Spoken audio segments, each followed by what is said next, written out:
साह्य करू अवघे धरू सुपंथ कोण जाणे कैसे परी पुढे उरी ठेविता अवघे धन्य होऊ आता स्मरविता स्मरण कोण जाणे कैसे परी पुढे उरी ठेविता तुका म्हणे अवघी जोडी तुका म्हणे अवघी जोडी ते आवडी चरणाची कोण जाणे कैसे परी पुढे उरी ठेविता विठ्ठल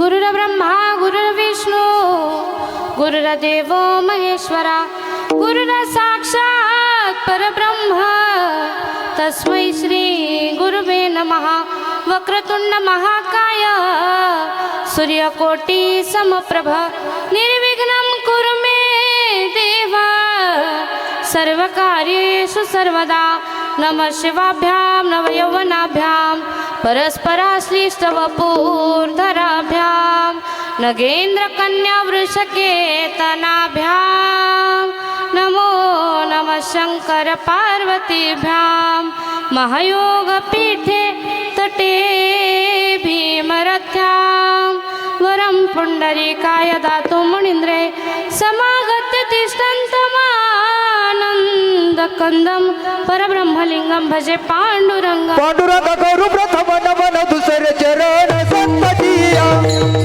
पांडुरंग करू प्रथम नमन दुसरे चरण संततिया पांडुरंग करू प्रथम नमन दुसरे चरण संततिया पांडुरंग करू प्रथम नमन दुसरे चरण संततिया हे सुंदर चरण संततिया दुसरे चरण संततिया सुंदर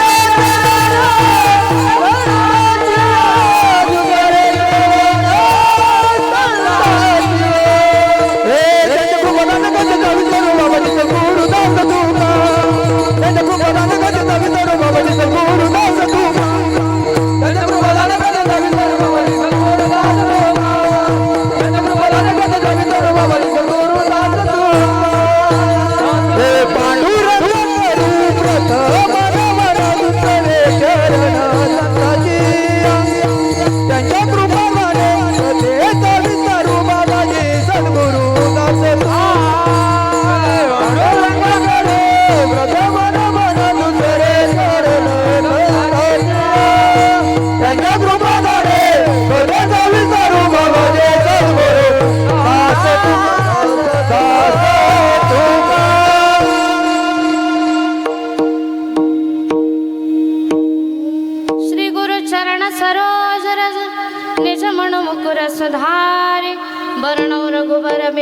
मनससु जोधायक फलचारी बुद्धिहीन तनु जानिके सुमिरो पवन कुमार बल बुद्धि विद्या देहु मोहि हरहु कलेश विकार राम सिया राम जय जय राम राम सिया राम जय जय राम राम सिया राम जय जय राम राम सिया राम जय जय राम राम सिया राम जय जय राम राम सिया राम जय जय राम राम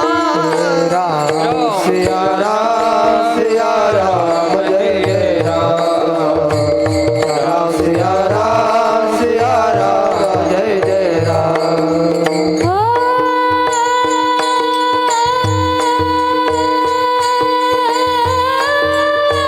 प्रथम ही गुरु को शीश नवाए गुरु चरणों में ध्यान लगाए राम सिया राम जय जय राम राम सिया राम जय जय राम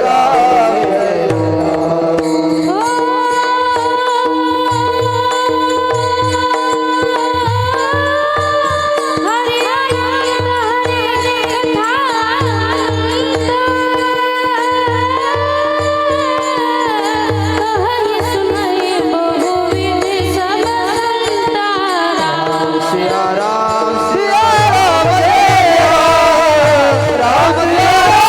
सिया राम जय राम हनुमान सीताराम हनुमान सीताराम हनुमान सीताराम हनुमान सीताराम हनुमान सीताराम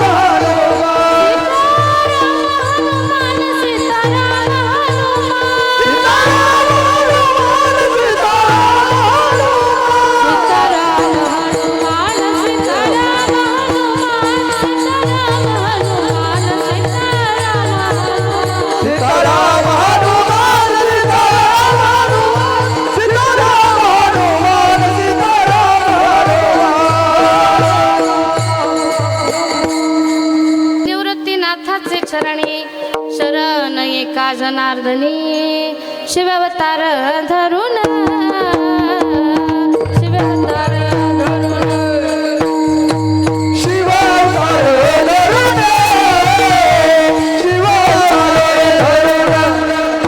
केले त्रैलोक्य पावन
सुपंथ कोण जाणे कैसे परे पुढे उरी ठेविता प्रस्तुत प्राप्त स्थळी प्राप्त प्रसंगी भगवत चिंतनाकरिता निवडलेला अभंग जगद्गुरु संत श्रेष्ठ श्री तुकाराम महाराज यांचा अखिल मानव जातीला एकत्र येऊन या मानव जीवनामध्ये धन्यता प्राप्त करून घेण्याकरिता आव्हान करणारा उपदेश करणारा चार चरणांचा गोड असा अभंग आहे।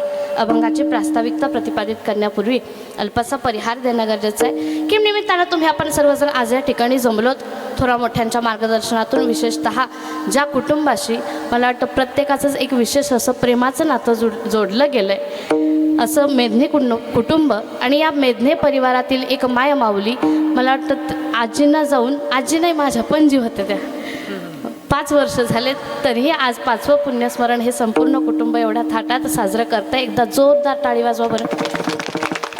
खरं तर आज कीर्तन आहे घरचंच, कीर्तनकार आहे घरचंच, ही सगळे घरचेच आहे. म्हणजे माझी ओळख जर आजच्या दृष्टीने सांगायची झाली तर आज माझ्या मामाच्याच घरी कीर्तन आहे माझं.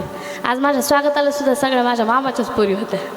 माझ्या अण्णाच्या मामाचं घर हेच आणि माझ्या मामाचं घर.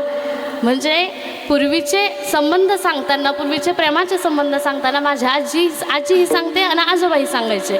म्हणले ह्या आजी आहेत ना, आजी इतकं प्रेम, इतकं जीव लावला माझ्या आजोबांना या आजीनं, की जर समजा पुणेगावला एखादी माहेरवाशीण असते, एखादी सासूरवाशीण असते ना, ती जर माहेरी आली तर माहेरी आल्यानंतर माहेरातून सासरला जात असताना एखादी मायमाऊली, एखादी आई कशी मग तिला धान्यच दे, तिला कुरड्या पापड्याच बांधून दे, तिला काहीतरी खुराक बांधूनच दे. जर गरीब परिस्थिती असली किंवा नसली तरी आई जशी प्रेमानं त्या सासरवासणीला जाताना पाठवताना बांधून द्यायची ना, थोडं पोतेचे पोते, गोण्याच्या गोण्या, तसे माझ्या आजोबा जर पुणेगावला आले आणि पुणेगावचं सगळं काम उरकून आता पुन्हा माळाला निघायचंय तर निघताना आजीनं मग हेच भरून दे, तेच भरून दे. एवढंच नाही, जयराम बाबा म्हणजे पंजोबा जर समजा पुणेगावहून माळाला येणार असले तर निदान तांब्याभर दूध कवायना पण बाळबाबाच्या घरी नेऊन दे. हे इतके प्रेमाचे संबंध. आणि मला वाटतं त्याच माऊलीनं या संपूर्ण कुटुंबानं, आमच्या संपूर्ण कुटुंबावरती केलेले हे उपकार, हे प्रेम, या माऊलीनं आमच्या भागवत कुटुंबावरती, आमच्या परिवारावरती केलेले हे उपकार, आणि या उपकारांतून उतराई होण्याची एक छोटीशी संधी आज माझ्या वाट्याला येते आहे असं मी समजेन. या आजीची माझ्याकडून सेवा घडते आहे. माझ्या आईवडिलांच्या पुण्याईनं आणि गुरुमाऊलींच्या कृपा आशीर्वादानं मला आज तुम्हा सर्वांची, या परिवाराची, या मायमाऊलीची सेवा करण्याची संधी मिळते आहे. हे मी माझं परमभाग्य समजते. आणि सेवेला प्रारंभ करण्यापूर्वी इथं उपस्थित तुम्ही सर्व मायबाप, श्रोतजन वर्ग, सर्व ज्येष्ठ कीर्तनकार, प्रवचनकार, गायक, वादक, महाराज मंडळी, विशेषतः मी लहानाची मोठी तुमच्या सर्वांच्या समोर झाले, तुमच्या सर्वांच्या मध्ये राहून झाले, त्यामुळं असं म्हणलं तरी वावगं ठरणार नाही. मी इथं बोलते ही सगळी तुमच्या सगळ्यांची कृपा आहे, तुमच्या सगळ्यांची साथ आहे. तुम्हा सर्वांच्या चरणावरती नतमस्तक होते. विशेषतः गायनाच्या साथीकरता उपस्थित असणारे आपल्या परिसराचं वैभव हरिभक्तपरायण दत्ता महाराज, हरिभक्तपरायण धर्मा महाराज, हरिभक्तपरायण नामदेव महाराज, हरिभक्तपरायण अशोक महाराज या ठिकाणी उपस्थित आहेत. सर्वच भजनी मंडळाकरता जोरात टाळी वाजवा बरं.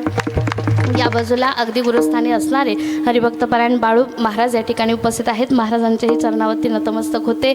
अमोल महाराज पाटील या ठिकाणी उपस्थित आहेत. त्याचप्रमाणे नाना महाराज उपस्थित आहेत. सर्वांच्या चरणावरती नतमस्तक होते. आणि विशेष म्हणजे माझी मावशी आज विणेकरी बनली माझ्यासाठी, त्यांच्याही चरणावरती नतमस्तक होते.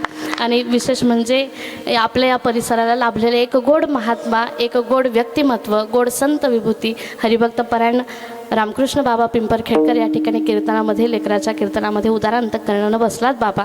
बाबांच्याही चरणावरती नतमस्तक होते. सर्व ज्येष्ठ महाराज मंडळी आहेत. आणि विशेष गोड टाळी वाजवा आपल्या पखवाजवादक महाराजांच्या, देवानंद दादाच्या करता जोरात टाळी. त्यांच्याही चरणावरती विशेषतः नतमस्तक होते. सर्वांच्या चरणावरती नतमस्तक होऊन सेवेला प्रारंभ. विठ्ठल विठ्ठल.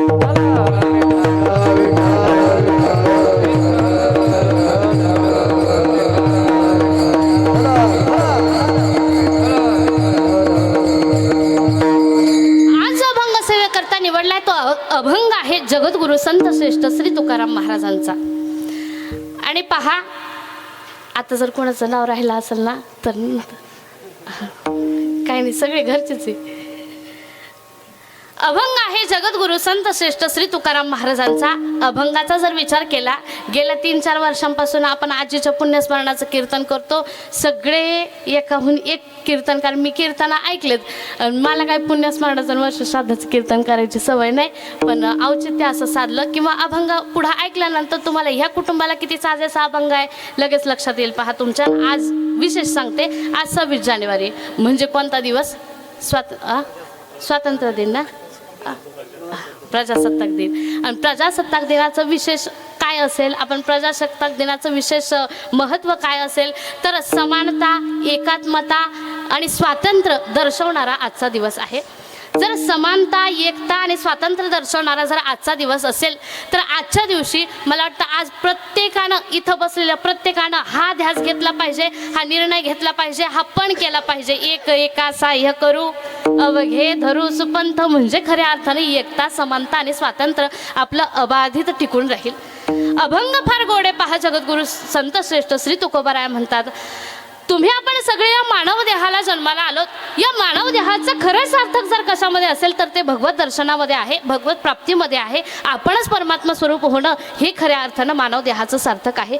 मग ते सार्थक व्हावं, आपल्या मानवी जीवनाचं चीज व्हावं, याकरिता आपण काय करावं? उपदेश केला तुकोबारायांनी, नवे आव्हान केलं तुम्हाला मला प्रत्येकाला. एक एका साह्य करू अवघे धरू सुपंथ. मुळात अभंग आहे ना, अभंग जरी सगळ्यांच्या पाठातला नसला पण पहिलं ते चरण मात्र परफेक्ट पाठ आहे. पण परफेक्ट म्हणताना आपण म्हणतो कसं? एकमेका साह्य करू, बरोबर ना? म्हणताना आपण काय म्हणतो? एकमेका. पण आजच्या अभंगामध्ये मूळ शब्द असा आलाय तुकोबारायांच्या गाथेमध्ये, एक एका. एकमेका नाही म्हटले, एक एका. का? कारण एकमेका हा शब्द कमी व्यापकता दर्शवणार आहे, पण एक एका हा जास्त व्यापकता दर्शवणार आहे. कसं आहे पहा, समजून सांगेल मी तुम्हाला. जर समजा तुम्ही जेवण केलं ना माय, इतकं गोड जेवण होतं ना, जरा जोरात टाळी वाजवा बरं. आपल्या भोजन पण ते आचारी दादन करतात. जर समजा जेवायला सगळे बसले, जेवण केले, जेवण करून झाल्यानंतर आपण चर्चा करताना जर असं म्हटलो, तिथं काही लोक होते त्यांनी एकमेकांना जेवू घातलं, एकमेकांना खाऊ घातलं. याचा अर्थ काय होतो? तिथं काहीतरी लिमिटेड लोकसंख्या होती, काहीतरी लिमिटेड लोक होते, काहीतरी मर्यादित लोक होते, आणि त्या मर्यादित लोकांनी एकमेकांना खाऊ घातलं.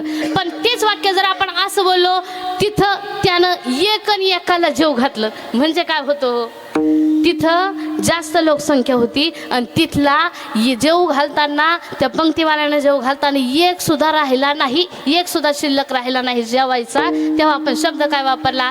एक एका. तसं तुकोबारायांना भाव व्यक्त करायचा आहे. मदत करताना, सहाय्य करताना, सहकार्य करताना एकमेका मदत करू असं नाही, म्हणजे ज्यानं आपल्याला मदत केली त्यालाच आपण मदत करायची असं वागायचं नाही. काय भाव ठेवला तुकोबारायांनी?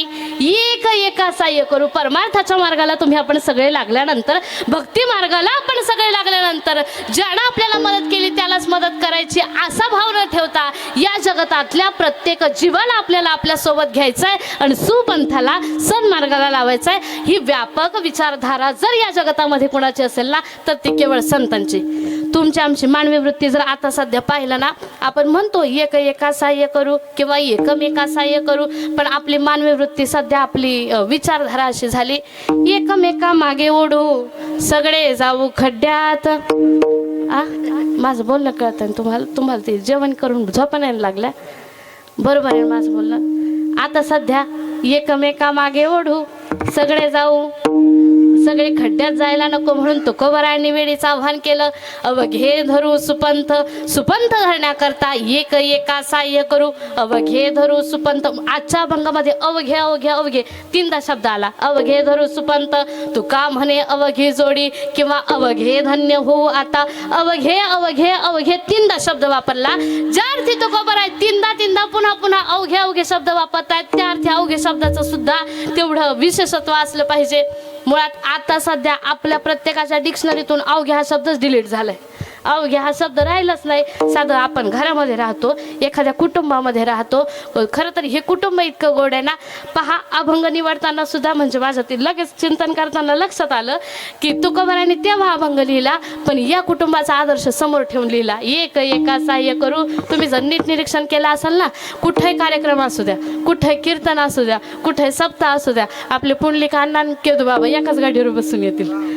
आता सध्या दोन भाऊ असले ना, एकमेकाच्या तोंडाकडे सुद्धा पाहत नाही. हे चारही भाऊ एकत्र राहतात आणि एकत्र राहून यांनी समाजाला उपदेश केलाय, समाजाला आदर्श घालवून दिलाय की आम्ही जसं राहिलोय, या माय माऊलीनं आम्हाला ज्या सुसंस्कारांनी सजवलंय ते संस्कार म्हणजे एक एका सहाय्य करू अवघे धरू सुपंत. आणि आता त्याचा परिणाम असा झालाय ना, या आजीची पतवंड येते आज हरिपाठामध्ये गवळण म्हणली ना पोरींनी, जोरात टाळी वाजवा बरं.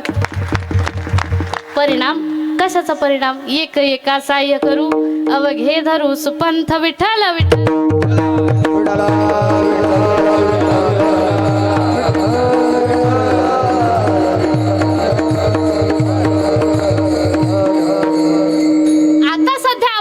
जीवनामध्ये आपण वावरत असताना, या समाजामध्ये आपण वागत असताना अवघ्या हा शब्द राहिला नाही. आपण साधं घरामध्ये राहायचं म्हटलं तरी कुटुंबामध्ये राहत असताना आम्ही अवघे एकत्र राहतो, आम्ही सगळे एकत्र राहतो हा शब्दच आपल्याला क्वचित एखाद्या ठिकाणी ऐकायला भेटेल.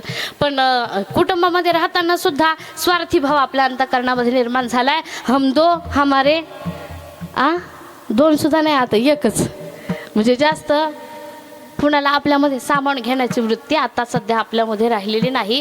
फारच एखादा चांगला असेल, चांगल्या विचारांचा असेल, उदार अंतःकरणाचा असेल तर तो म्हणतो हे कुटुंब आहे, ज्या कुटुंबामध्ये मी राहतोय ते कुटुंब माझं आहे, मी कुटुंबाचा आहे. एखाद्या गावाचा सरपंच चांगला असेल तर तो म्हणतो हे गाव माझं आहे, मी या गावाचा आहे. एखाद्या तालुक्याचा आमदार चांगला असेल तर तो आमदार म्हणतो हा तालुका माझा आहे, मी या तालुक्याचा आहे. माझं म्हणणं आणि आपण स्वतः या जगताला समर्पित करणं हा भाव सुद्धा किती निस्वार्थी भाव असावा. एखादा खासदार चांगला असेल तर तो म्हणतो हा जिल्हा माझा आहे आणि मी या जिल्ह्याचा आहे. एखादा मुख्यमंत्री चांगला असला, व्यापक विचारांचा असला, उदार अंतःकरणाचा असला तर तो म्हणतो हे राज्य माझं आहे आणि मी सुद्धा या राज्याचा आहे. एखादा पंतप्रधान चांगला असला तर तो पंतप्रधान सुद्धा म्हणतो हे देश माझा आहे, हा देश माझा आहे, हे राष्ट्र माझं आहे आणि मी या देशाचा आहे. पण एक सांगू का, पंतप्रधान फक्त देशापुरता मर्यादित आहे, मुख्यमंत्री फक्त राज्यापुरता मर्यादित आहे, सरपंच फक्त गावापुरता मर्यादित आहे. पण साधू संतांची वृत्ती अशी आहे, साधू संतांचं जीवन कार्य असं आहे. साधू संत म्हणतात हे विश्व माझं आहे आणि मी या विश्वाचा आहे. माऊलींची ओवी सांगेन, हे विश्वची माझे घर, ऐसी मती जयाची स्थिर, किंबहुना चराचर आपण जाहला. या अखिल विश्वाला साधू संतांनी आपलं मानलं आणि अखिल विश्वाकरिता देवाकडे जेव्हा दान मागितलं ना तेव्हा स्वार्थी वृत्तीनं दान नाही मागितलं. सर्वेत्र सुखिना संतो सर्वे संतु निरामया, सर्वे भद्राणी पश्यंतु मा कश्चित दुःख मापनुयात.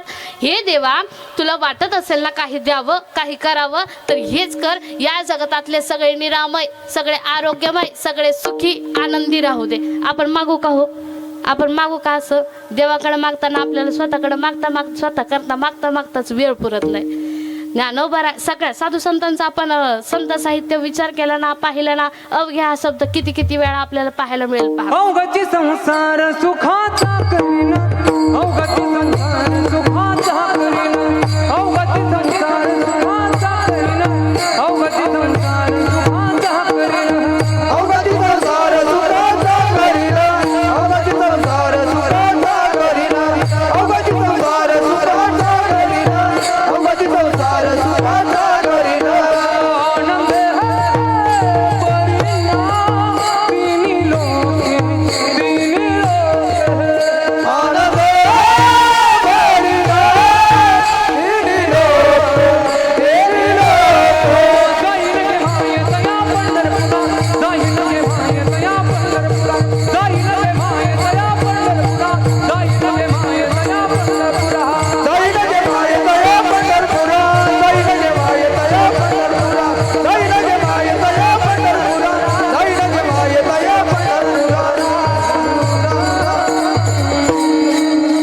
अवघे चित्रैलोक्य आनंदाची आता. अवघे शब्द वापरला साधू संतांनी, माऊलींनी वापरला. माऊली म्हणले नाही मी एकटा सुखाचा होईन, अवघाचे संसार सुखाचा करीन. ही व्यापक विचारधारा साधू संतांची आहे. मग तुम्हाला मला प्रत्येकाला ज्यानं अभंग पाठ आहेत, प्रत्येकाचे प्रमाण सगळ्यांचे पाठ आहेत. जर विचार केला नीट तर साधू संतांनी आपल्याला सांगितलंय आपुली आपण करा सोडवणं, म्हणजे परमार्थ करताना किंवा या संसारूपी भवसागरातून तरुण जाताना स्वार्थी भाव ठेवा, हे थोडक्यात सांगितलं नाही का. आपुली आपण, आपल्याला सोडवणार दुसरं कोणी नाही. म्हणून साधू संत काय म्हटलेत, आपुली आपण करा सोडवणं, म्हणजे तुम्हीच परमार्थाला लागा, तुम्हीच नामस्मरण करा, तुम्ही भगवत प्राप्ती करून घ्या. मग असा स्वार्थी भाव शिकवणारे साधू संत या संसारूपी भवसागरातून तारून जाताना तुम्ही स्वार्थी विचार करा, तुमच्या हिताच्या ठिकाणी जागे व्हा, अशी विचारधारा सांगणारे साधू संत आज पुन्हा एका सहाय्य करू अशी व्यापक वृत्ती का वापरतायत पहा. जोपर्यंत आपण परमार्थाला लागत नाही, जोपर्यंत आपण भक्ती मार्गाला लागत नाही, जोपर्यंत आपण सद्गुरु चरणावरती नतमस्तक होत नाही, तोपर्यंत स्वार्थी भाव ठेवा. एकदा आपण परमार्थाला लागलो, एकदा आपण भक्ती मार्गाला लागलो की मग स्वार्थ सोडा आणि निस्वार्थी भावनेनं आपल्या बाजूला जो बसलाय ना त्याला सुद्धा म्हणावं, बाबा मी आता नामस्मरण करायला लागलो, मी आता भजन करायला लागलो, तू सुद्धा माझ्याप्रमाणे नामस्मरण कर. ज्या दिवशी तुम्ही भक्ती मार्गाला लागल्यानंतर तुमच्या सोबत एका जणाला तरी जोडाल, त्या दिवशी समजायचं तुमचा परमार्थ आता सफल झाला. परमार्थाची सोप्यात सोपी व्याख्या आहे पहा. आपण स्वतः करिता काही करणं हा स्वार्थ आहे आणि आपल्याला जे भेटलंय, आपल्याला जे मिळालंय ते दुसऱ्यालाही देणं, दुसऱ्याकरता काही करणं हा खऱ्या अर्थानं परमार्थ आहे. तुम्ही पंढरपूरला जाता का माय? दीदी पंढरपूर कुठं आलं ते? पंढरपूरला जाताना एवढं शेजारणीनं केलं ग बाई, मला पंढरीला नेलं, मला पंढरीला नेलं, मला पंढरीला नेलं, मला पंढरीला नेलं, एवढं शेजारणीनं केलं ग बाई, मला पंढरीला नेलं. तुमची शेजारी नेते का माहिती तुम्हाला पंढरपूरला? दीदी माझ्या शेजारीनेच कधी गेली नाही पंढरपूरला. एक सांगू का, तुम्ही पंढरपूरची वारी करीत असाल, वर्षानुवर्ष तुम्ही पंढरपूरची वारी करताय, हा तुमचा स्वार्थ आहे. पुढच्या वर्षी वारीला जाताना तुम्ही तुमचा एक मित्र, तुम्ही तुमची एक मैत्रीण सोबत घेऊन जाताय ना वारीला, हा तुमचा खऱ्या अर्थाने परमार्थ आहे. विठ्ठल विठ्ठल.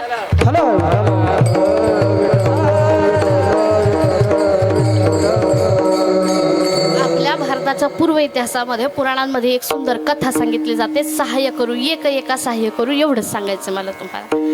ती कथा इतकी सुंदर आहे पहा. कश्यप ऋषी आणि त्या कश्यप ऋषींच्या दोन पत्न्या होत्या, एक दिती आणि दुसरी आदिती. दितीला झाले ते पुत्र सगळे राक्षस आणि कश्यप ऋषींचेच पुत्र आदितीचे पुत्र.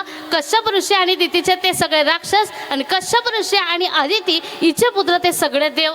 आता देवही सुगुण्या गोविंदानं आणतायत आणि राक्षसांमध्ये मात्र सातत्यानं भांडणं होत आहेत, कलह होतात, हे मात्र सुखानं राहीना. मग राक्षसांनी विचार केला, आपण हे ब्रह्मदेवाचे नातूच आणि हे देव आहे ब्रह्मदेवाचे नातूच, आपण हे कश्यप ऋषींचेच पुत्र आणि हे सुद्धा कश्यप ऋषींचेच पुत्र, पण आपण मात्र आपल्याला मात्र सुखाचं किंचित मात्र सुद्धा लवलेशही नाही आणि हे मात्र गुण्या गोविंदानं नांदतात, सुखानं नांदतात. मग त्या राक्षसांनी काय केलं, मोर्चा काढला आणि गेले ब्रह्मदेवाकडं.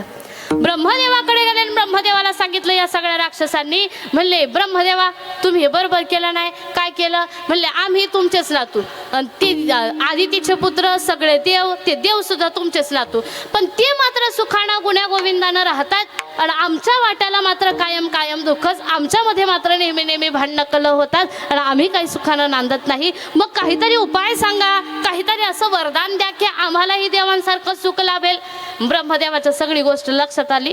ब्रह्मदेवानं विचार केला, यांना जर मी आत्ता लगेच उत्तर द्यायला गेलो ना तर यांना मान्य होणार नाही, मग यांना आपण कृतीतून दर्शवलं पाहिजे. मग काय करावं म्हणून ब्रह्मदेवानं सांगितलं. म्हणले, हे बघा राक्षसांनो, हे बघा दैत्यांनो, म्हणले तुम्ही आता जरा घरी जा, मी तुम्हाला आमंत्रण दिलं का तेव्हा मग सगळे या. आता त्यांना काढून दिला. चांगला 4-5 महिन्यांचा कालावधीमध्ये गेला आणि पुढं दिवाळीचा सण आला. तुमच्याकडे येते का दिवाळी? मी फराळ खायला नाही येणार, पण निदान होई तरी म्हणा. दिवाळी आली आणि ब्रह्मदेवाने सरस्वती मातेला सांगितलं. म्हणले, हे बघ, तू जरी विद्येची देवता असली, तू जरी ज्ञान देवता असली, तरी आज तुला जरा वेगळं काम करायचं. काय करायचं? म्हणले, आज तुला अन्नपूर्णा माता व्हायचंय. काय करायचंय? पंचपक्वान्नाचं भोजन तयार कर, दिवाळीचं भोजन फराळ तयार कर. सरस्वती मातेनं ब्रह्मदेवाच्या आज्ञेप्रमाणे चांगलं पंचपक्वान्नाचं भोजन तयार केलं, दिवाळीचं फराळ तयार केलं आणि ब्रह्मदेवानं आमंत्रण दिलं सगळ्या देवांना आणि त्या राक्षसांना. देवांनाही बोलवलं आणि राक्षसांना बोलवलं आणि मग देवांनाही बोलवलं, राक्षसांनाही बोलल्यानंतर ते आले सगळे ब्रह्मदेवाच्या घरी. ब्रह्मदेवाच्या घरी आल्यानंतर ब्रह्मदेवाने सांगितलं. म्हणले, काही नाही, दिवाळीचं निमित्त करून मी तुम्हाला सगळ्यांना बोलवलंय, जरा आता माझ्या अर्धांगिनीच्या हातचं तुम्ही भोजन, पंचपक्वानाचं भोजन ग्रहण करावं, एवढीच माझी इच्छा आहे. आणि मग आता आपल्या पृथ्वीचा तसा नियम आहे, कुठंही काही कोणताही कार्यक्रम असला तरी पहिला मान कुणाला? देवाला. मग आता हे सगळे देवांना बसवतील, हे राक्षसांच्या लक्षात आलं आणि राक्षसांना सहन झालं नाही. म्हणले, ब्रह्मदेवा, प्रत्येक ठिकाणी आम्ही पाहतोय देवांनाच आद्यस्थान दिलं, अग्रस्थान दिलं जातं, अग्रक्रम दिला जातो, पण यावेळी काय तसं सहन व्हायचं नाही. यावेळी आम्हाला जरा अग्रस्थान द्या, आम्हाला जरा आधी जेवायला द्या. आणि असं सांगितल्यानंतर आता ब्रह्मदेवाच्या मनातही तेच होतं. चांगलंच झालं म्हणले. यांनाच आधी बसवायचं होतं, राक्षसांना मग बसवलं जेवायला पंक्ती बसल्या. ब्रह्मदेवानं सरस्वती मातेनं सगळ्यांना त्यांना त्या राक्षसांना जेवायला वाढलं.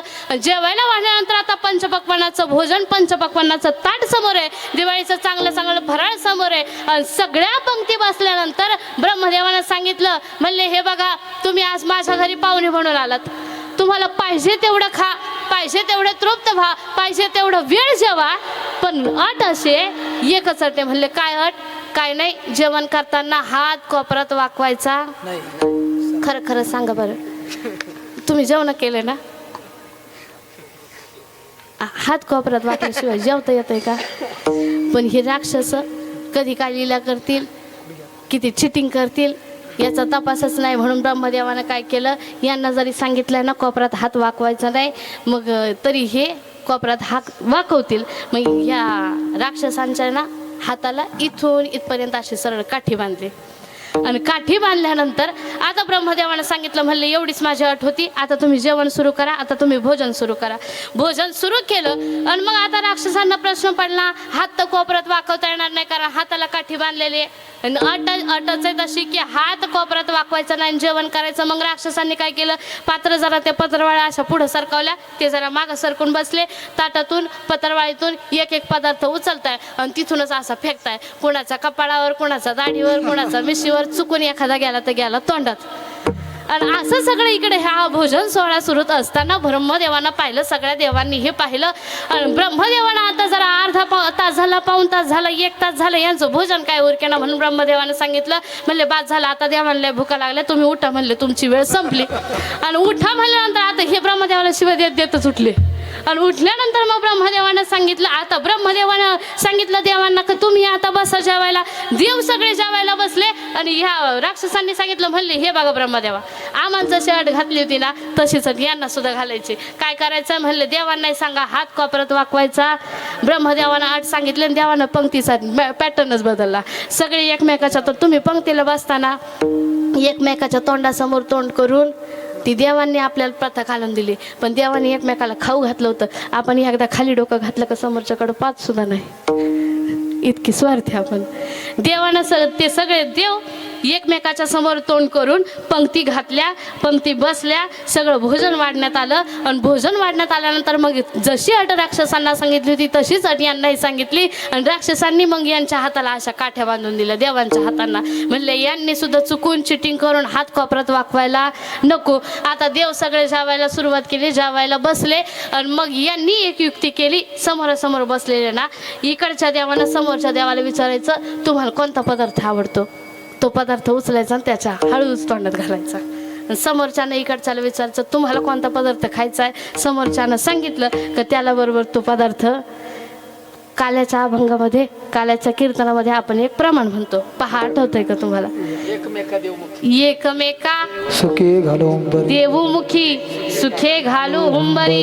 थोडक्यात काय तो भाव मी तुम्हाला नंतर सांगेल, पण आधीचा दृष्टांत पूर्ण करते. पहा, देवांनी सगळ्यांनी एकमेकांना खाऊ घातलं, एकमेकांना जेवू घातलं, जेवण तृप्त झाले. आणि तृप्त झाल्यानंतर आता देवांची सगळी गंमत पाहिली होती राक्षसांनी. ब्रह्मदेवांनी राक्षसांनाही जवळ बोलवलं, देवांनाही जवळ बोलवलं. आणि मग राक्षसांना विचारलं, म्हणले पहा, काही दिवसांपूर्वी तुम्ही आले होते ना माझ्याकडं, आम्ही का सुखानं नांदत नाही, आमच्यामध्ये का सारखे सारखे भांडणं होतात, कलह होतात, आम्हाला का दुःख वाटायला आलाय, असा प्रश्न तुम्ही विचारला होता ना, त्या प्रश्नाचं उत्तर म्हणले आज तुमच्या कृतीतून तुम्हाला भेटलंय. काय नाही, ज्याच्या अंतःकरणामध्ये स्वार्थी भाव आहे ना, तो कधीच जीवनामध्ये सुखी होऊ शकत नाही. आणि ज्याच्या अंतःकरणामध्ये मात्र निस्वार्थी भाव आहे, दुसऱ्याला आपल्यामध्ये सामावून घेण्याचा भाव आहे ना, तो मात्र जीवनामध्ये सदोदित आनंदी, तृप्त आणि सुखी राहतो. थोडक्यात काय, ज्याच्या अंतःकरणामध्ये निस्वार्थी भाव आहे त्याला म्हणावं देव, आणि ज्याच्या अंतःकरणामध्ये स्वार्थी भाव आहे त्याला म्हणावं, तुम्हीच म्हणा विठ्ठला विठ्ठल.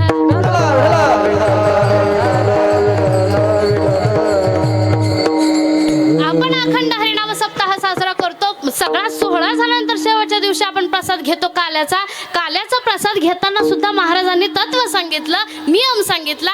तो काल्याचा प्रसाद आल्यानंतर खरं तर तो प्रसाद इतका गोड असतो ना, आपण बाजूच्याकडे पाच सुद्धा नाही पटकन खाऊन घेतो.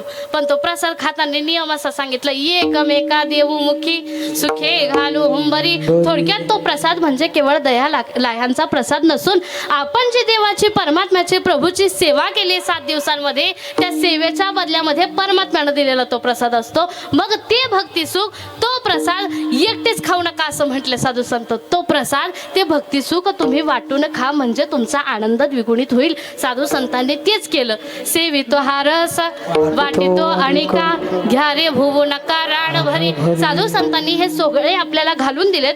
आपल्या पूर्वीच्या नेत्यांनी, लोकमान्य टिळकांनी सण साजरे करायला लावले आपल्याला. शिवजयंती साजरी करा, लोकमान्य गणेश जयंती साजरी करा. पण हे सगळं साजरं करण्यामागचा भाव नक्की काय हो?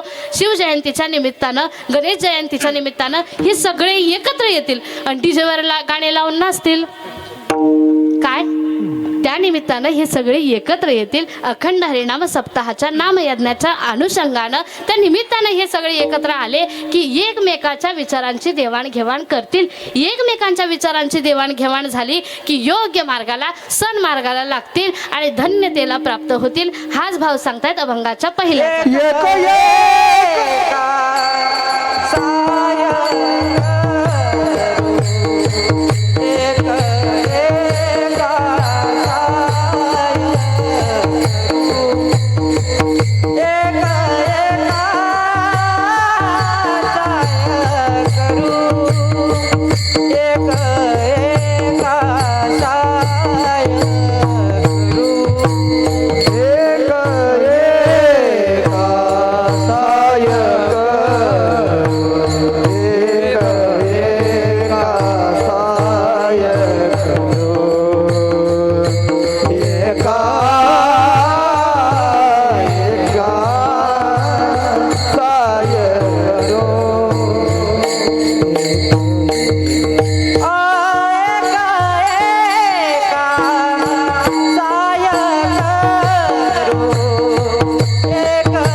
सुपंथ तुकोबराय भाव व्यक्त करतात, तुकोबराय उपदेश करतात, आव्हान करतात आपल्याला या जीवनाला धन्यता प्राप्त करून घ्यायची असेल तर एका सहाय्य करू, अवघे धरू सुपंथ. सुपंथ धरू म्हणजे नक्की काय? सन्मार्गाला लागू. पंथ म्हणजे मार्ग, रस्ता, वाट. मग सुमार्ग, सुरस्ता, सुवाट, चांगली वाट, चांगला रस्ता धरू असं आव्हान तुकोबाराय करतात. पण आपण चांगल्या रस्त्याला लागू किंवा कोणाही एखाद्या वाटेला लागू याच्या आधी कोण्या मार्गाने जायचंय हे ठरवायच्या आधी, कोण्या वाटेनं जायचंय हेही ठरवायच्या आधी आपल्याला नक्की कुठं जायचंय हे ठरवलं पाहिजे की नाही. पहा, माझं उदाहरण तुमच्या लक्षात येईल. तुम्ही इथं बसलात पण घरी जाताना तुम्ही कोशिंब्याच्या जरा बाहेर निघालात, तुम्हाला नक्की बंदरपाड्याला जायचंय, पुणे गावला जायचंय का माळ्याला जायचंय हे आधी ठरवलं पाहिजे. बरोबर का? माझं बोलणं लक्षात येतंय का? कोशिंब्यातून तुम्ही बाहेर निघालात खरे, पण कुठं जायचं हे निश्चित असलं की मग नक्की ह्या रस्त्यानं जायचं की ह्या रस्त्यानं जायचंय, कोण्या मार्गाने जायचं हे निश्चित होईल. कुठं जायचं हे आधी निश्चित पाहिजे, म्हणजे मार्ग निश्चित होतो. तुम्ही आपण सगळे या मानव देहाला जन्माला आलोत, इथं सुद्धा आल्यानंतर आपलं आधी ध्येय निश्चित पाहिजे. आपल्याला नक्की कुठं जायचंय, आपल्याला सगळे प्रश्न पडतात पण हा प्रश्न कधी पडतच नाही. आपण या मानव देहाला आलो पण कशा करता आलो, कुठं जायचंय आणि काय करायचंय. कारण आपलं ध्येय आता सध्या एवढंच झालंय, संसार एक संसार, काहींचं तर फक्त मोबाईल एक मोबाईल. ते एका सहाय्य करून अभंगाला परफेक्ट ते पूर्वी नाही का सांगायचे, बुरा मत देखो बुरा मत सुनो बुरा मत बोलो. आता त्या मोबाईल असं झालंय, किसी को मत देखो किसी के सुनो किसी के ना सुनो किसी से मत बोलो. इतकं फॅड त्या मोबाईलचं झालंय. मला सांगायचं एवढं, आपलं ध्येय संसार एक संसार. पूर्वीच्या जुन्या सगळ्या लोकांना माझं उदाहरण कळेल. पहा, घाण्याला झोपलेला बैल असतो ना, तो घाण्याला झोपलेला बैल कसा, त्याला त्याचं ध्येयच माहीत नसतो, तो बरोबर तिथं फिरत बसतो. आपली स्थिती तशीच झाली. आपण संसाराच्या भोवती अशी फिरत बसलो. या मानव देहाला आल्याच्या नंतर आपल्याला काय करायचंय, कशा करता आलो याचा विसर पडलाय. या मानव देहाचं खरं सार्थक जर कशामध्ये असेल, विठ्ठलाची एक देखलिया, विठ्ठलाची एक देखलिया, विठ्ठलाची एक देखलिया, विठ्ठलाची एक देखलिया.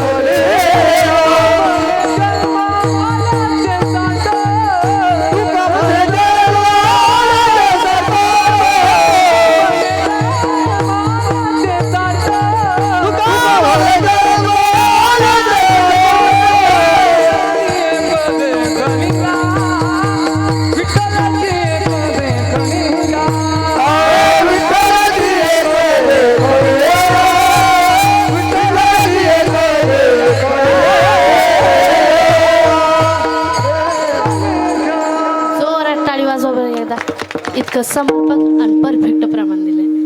तू का म्हणे जन्मा आल्याचे सार्थक, विठ्ठलाची एक देखलिया. तुम्ही आपण सगळे या मानव देहाला आलो, त्या परमात्म्याचं दर्शन आपल्याला झालं, त्या परमात्म्याचं भक्तिसुख आपल्याला अनुभवायला मिळालं. नव्हे आपणच विठ्ठल स्वरूप झालो की मग समजायचं आता आपल्या जीवनाचं सार्थक झालं. पण ते होण्याकरता आपल्याला ते भगवत दर्शन घडण्याकरता नक्की काय करावं हाही प्रश्न पडला पाहिजे. मग कोण्या मार्गाने गेलो, कोण्या वाटेनं गेलो, कोण्या रस्त्याने गेलो म्हणजे मग विठ्ठलीची एक देखलिया असं घडेल. मग साधू संतांना हा प्रश्न विचारल्यानंतर एकदा युधिष्ठिराला प्रश्न विचारला एका याचकानं, म्हणले कोण्या मार्गाने जायचं जर भगवत स्वरूपाला पोहोचायचं असेल तर. युधिष्ठिरानं संस्कृतामध्ये सांगितलं, महाजनो येन गत स पंथा. यापूर्वीचे मोठे मोठे माणसं जे महान महान व्यक्तिमत्व होऊन गेले ते ज्या मार्गाने गेले ना त्याच मार्गाने आपल्याला जायचं. ज्ञानोबरायांना विचारला हा प्रश्न एखाद्या भक्तानं, एखाद्या याचकानं. मग प्रश्न विचारल्यानंतर माऊलींनी सांगितलं कोणाच नाही, सोप्या मार्गाने जायचं. तो सोपा मार्ग म्हणजे भक्ती मार्ग. वेद मार्गे मुनी गेले त्याची मार्गी चालिलो, चालता धनुर्धरा तरंगाकारी हरपलो, नकळेची विषय अंधा म्हणून उघड बोलिलो. ज्ञानदेव निवृत्तीचा धर्म जागो निवृत्तीचा, तेने फेडिले पडळ ज्ञानाचा निज बोध, विज्ञान रूप सकळ. काय सांगितलं ज्ञानोबरायांनी? वेद मार्गे मुनी गेले त्याची मार्गे चालिलो, त्या मार्गाने गेले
करता ते टाळे वाजवायचं विसरू नका बरं. आपण भजन करताना तर नाही टाळी वाजवत, पण हे सगळे आपल्याला एवढा आनंद देतात ना, त्यांच्याकरता मोकळ्या मनाने टाळी वाजवायचा, तरी टाळ्या वाजविला. मार्ग दाबुनी गेले आधी दयानिधी संत ते, त्याच मार्गाने गेलो तर न पडेची गुंता कोठे काही. तो मार्ग अगदी सोपा आहे. तो मार्ग म्हणजे पहा, भगवत प्राप्तीचे तसे मार्ग ज्ञानेश्वरीमध्ये माऊलीने वर्णन करून सांगितले. योग मार्ग, कर्म मार्ग, ज्ञान मार्ग, भक्ती मार्ग. योग मार्ग, कर्म मार्ग, ज्ञान मार्ग हे तीनही मार्ग सूक्ष्म आहेत, दुस्तर आहे, अडचणीत नेणारे. या मार्गाने आपण गेलो की मग आपण अगदी उच्च पदाला पोहोचतो. पण जर चुकून जरी थोडी जरी चुकी झाली तर पुन्हा रिवर्स आणि पुन्हा पहिल्यापासून सुरुवात करायची. तसं भक्ती मार्गाचं नाही, म्हणून सोपाच सोपा मार्ग सांगितला. मोडण्या वाटा तुझ्या मातुताला केला राजभार चाले ऐकता, केला राजभार चाले ऐकता. मोडण्या वाटा तुझ्या मातुताला केला राजभार चाले ऐकता, केला राजभार चाले मोड जोरात टाळी वाजवा. केला राज्यभार मोडून या वाटा सूक्ष्म दुस्तर. ज्ञान मार्ग, योग मार्ग, कर्म मार्ग हे सूक्ष्म आहेत, दुस्तर आहेत. मग सोप्यात सोपा मार्ग म्हणजे नक्की काय करायचं आहे? भक्ती मार्ग. या भक्ती मार्गामध्ये नक्की काय करायचं? एकच करायचं. याच अभंगामध्ये सांगितलं पहा. एक गाऊ आम्ही विठोबाचे नाम आणि कते काम नाही आता, आणि कते काम नाही आता. एक गाऊ आम्ही विठोबाचे नाम. फक्त या मुखानं अंतःकरणपूर्वक प्रेमयुक्त अंतःकरणानं त्या परमात्म्याचं नामस्मरण करायचंय, त्या परमात्म्याचं चिंतन करायचंय, त्या परमात्म्याचं भजन करायचंय. आपण वारकरी पंथ निवडलाय खरा, आपण साधू संतांच्या पावलावर पाऊल ठेवून चाललोय खरे, आपण सद्गुरूच्या मुखातून नामग्रहण केलंय हे खरं. पण आपली स्थिती सध्याची अशी झाली, आपल्याला दृढ विश्वासच नाही.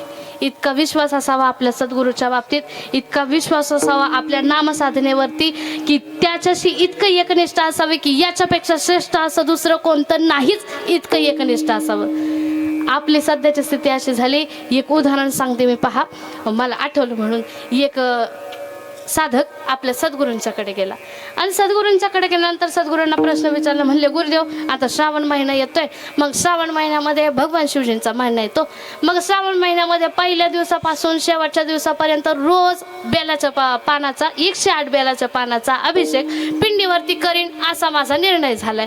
मग गुरुदेवांनी सांगावं म्हणले, कर, चांगलंच आहे. आता भगवान भोलेनाथांच्या पिंडीवर त्या शिवलिंगावर रोज 108 बेल पानं व्हायचेत, बेल फुलं व्हायचेत, त्याचा अभिषेक करायचा, हे चांगलंच आहे. म्हणले, कर. नाही, करीन म्हणतोय, पण शंका अशी आहे, खरंच 1 महिना जर मी भगवान शिवजींची पूजा केली, खरंच 1 महिना 108 बेलपात्रीचा अभिषेक केला तर मला भगवान शिवजी भेटतील का? आपली स्थिती अशीच आहे. माझं बोलणं कळतंय ना तुम्हाला? हां, एक सांगू का? नाहीतर मग नसतील भगवान शिवजी भेटत तर मग दुसऱ्या देवाची भक्ती करायला. एक सांगू का? गोड वाक्य सांगून जाईन पहा तुम्हाला. आपला परमार्थ हा देव बदलण्याकरता नसावा, आपला परमार्थ हा आपलं अंतःकरण बदलण्याकरता असावा. साधू संतांनी तेच केलं, सकल महात्म्यांनी तेच केलंय.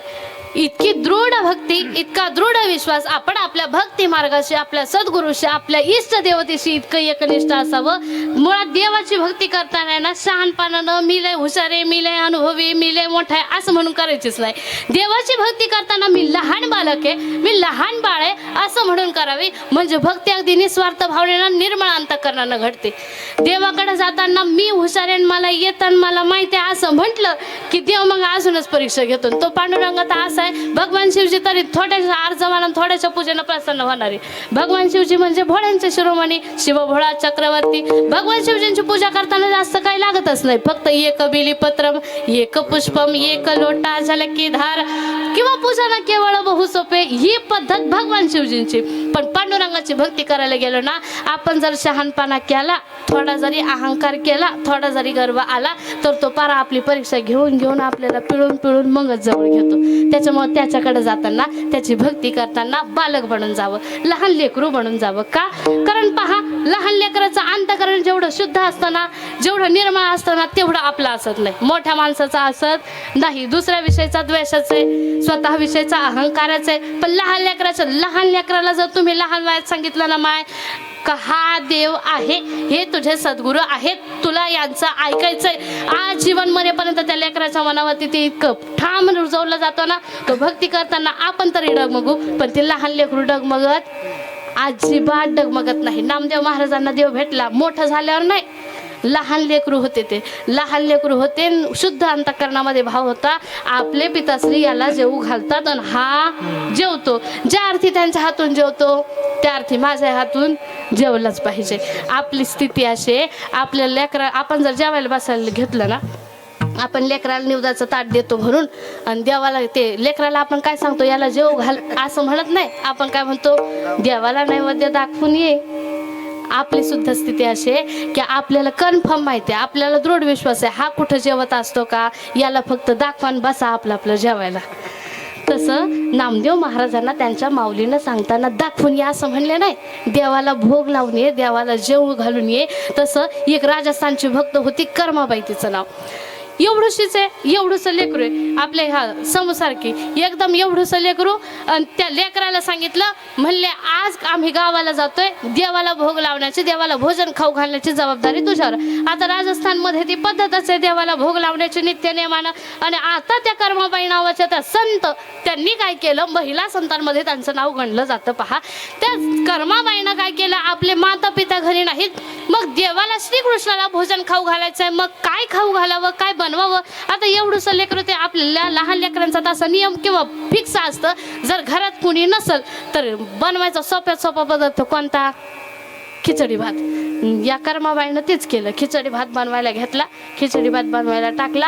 आणि खिचडी भात बनवताच पूर्वीचे लोक ते निंबाच्या काडीनं दात घासायचे, आणि ती सुद्धा निंबाच्याच काडीनं दात घासत होती. आणि दात घासता तिनं आता ही खिचडी हलवायची कशानं म्हणून ते उलट निघायचं सुद्धा तिला कंटाळा, तिनं ते निंबाचीच काडी घेतली आणि ती परमात्म्याला भोग लावायचा आहे, परमात्म्याला जेव घालायचंय. आणि त्या उष्ट्याच निंबाच्या काडीनं ती खिचडी हलवली आणि खिचडी बनवून तयार झाली. खिचडी चांगली ताटामध्ये घेतली, देवाला भोग लावायला गेली. आणि श्रीकृष्ण परमात्म्याला ते आळवणे करते, हे श्रीकृष्णा, हे परमात्मा, माझ्या पित्राचे रोज तुला जेव घालायला येतात, आज ते जरा बाहेर गावी गेलेत, आज मी माझ्या हातानं तुला भोग बनवलाय, माझ्या हातानं तुला भोजन बनवलंय, एवढं तू ग्रहण कर. म्हणून पुन्हा जशी नामदेव महाराजांनी विनंती केली ना, तशी त्या कर्माबाईनं श्रीकृष्ण परमात्म्याला विनंती करावी. ही विनंती करते आणि परमात्मा आता तो जागचा हलायला तयार नाही. नक्की काय होतंय, काय माझ्या भक्तीमध्ये, माझ्या नैवेद्यामध्ये काही अपुरं पडलंय का. म्हणून कर्माबाई आता एवढंसं लेकरू ते पुन्हा विचार करताय, काय करावं म्हणजे हा जेवेल, काय करावं म्हणजे हा लगेचच आपला नैवेद्य ग्रहण करीन, आपलं भोजन ग्रहण करीन, असा विचार करते. आणि मग त्या कर्माबाईच्या लक्षात आलं, आपले पिताश्री रोज याला भोग लावताना, रोज याला भोजन घालताना पडदा ओढतात, आणि आज काय आपण पडदा लावलेला नाही. राजस्थानमध्ये पद्धत अशी आहे, जर श्रीकृष्ण परमात्म्याला बिहारी लाल असं म्हणतात, त्याला जर भोजन घालायचं असेल, त्याला जर भोग लावायचा असेल, तर मोठ्यात मोठा पडदा लावला जातो. पडदा लावून मग श्रीकृष्ण परमात्म्याला, त्या ईश्वराला, परमेश्वराला भोग लावला जातो. मग आता काय तसा पडदा लावायला व्यवस्था नाही, कारण आता पडदा तो मोठ्याच्या वरच्या वर एवढंसं लेकरू, ते कसं काय पडदा वाढणार आणि पडदा लावणार, हिनं विचार केला. पण राजस्थानची पेहरावाची पद्धत आहे, त्या कर्माबाईनं अंगामध्ये लेहंगा घातलेला, घागरा पाहिलेला आहे तुम्ही घालत नाही का दीदी, आम्ही टेन्शनच घेत नाही. त्या कर्माबाईनं घागरा घातलेला आणि मग विचार केला, याला पडदा लावायचा ना, याला पडदा पाहिजे ना, याला आडोसा पाहिजे ना, मग कशाचा आडोसा बनवायचा, आपण पडदा तर नाही लावू शकत. तिनं आपला लेहंगा वर केला आणि त्याला पडदाला धरला. आता बाबा तू भोजन कर, आता मी तुला पडदा धरलाय, आता मी तुला आडोसा धरलाय. एका गीतामध्ये फार गोड वर्णन आले पहा. लेहंगे का पर्दा कर बोली जी मुशाम बिहारी, लेहेंगे का पर्दा कर बोली जी मोशाम विहारी भाव के वश का है का पर्दा सुन ले ओ बनवारी. तिला त्या परमात्म्याला विनंती करावी, हे श्रीकृष्णा जिथं भाव असेल, जिथं शुद्ध अंतःकरण असेल, तिथं तुला पडद्याची तरी काय गरज आहे. असा हिनं दम भरला आणि त्या परमात्म्यानं काय केलं, झटपट दो हात खिचडा, झटपट दो हात खिचडा, खा गए मदन गोपाला, गोपाला रखवाला, रखवाला वो भक्तों का रखवाला. मला सांगायचं एवढंच, त्याची भक्ती करताना बालपणापासून करा किंवा बालवयात आपण आहोत, आपण बालक आहोत या अंतःकरणानं करा. आपलं झालंय असं एक पद मी तुम्हाला सांगते, पहा, आठवेन तुम्हाला. बालपण आपलं सगळं खेळण्यामागडल्यात गेलं, तरुणपण सगळं तारुण्य संसारामध्ये गेलं, आणि म्हातारपण आलं, वृद्धपण आलं की मग आपल्याला आता वाटतं आता दिंडीला गेलं पाहिजे ना, आता पायानं चालतं येईना. बालपणी होते माझे मन हे अजाण, तरुणपणी संसारात गेले सर्व ध्यान, गेले सर्व ध्यान. आणि मग वृद्धपण येताली जागती महान, वृद्धपण येताली जागती महान, मिळे जाणे मुक्ती ऐसे द्यावे मज ज्ञान. तुकोबर आहे, त्याच अनुषंगाने आपल्याला जागा करतायत. बालपण आपलं खेळण्यात गेलं, तरुणपण आपलं संसारात गेलं, वृद्धपण आल्यानंतर आपल्याला वाटतं आता परमार्थ करावं, पण वृद्धपण आल्यानंतर सुद्धा, म्हातारपण आल्यानंतर सुद्धा, किंवा या मनुष्य देहाला आपण जन्माला आल्यानंतर पुढच्या क्षणाला कधी टपकू याचा भरोसा नाही. म्हणून आताच लाहो करा, आताच परमार्थ साधा. अभंगाचं दुसरं चरण.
सांगते मी तुम्हाला आजच्या कीर्तनात तो गरजेचा आहे, कारण माझ्या कीर्तनात बहुतेक झोपलेलेच असतात. टाळी वाजवल्यावर तुम्ही टाळी वाजवली, जर समजा चुकून तुमच्या शेजारच्या एखाद्याला डुकला लागलेला असला तर तुम्ही टाळी वाजवल्यावर तो डचकून उठल, निदान कीर्तनात सगळे जागे राहावे म्हणून तरी टाळ्या वाजवायचं. वाजवून जरा.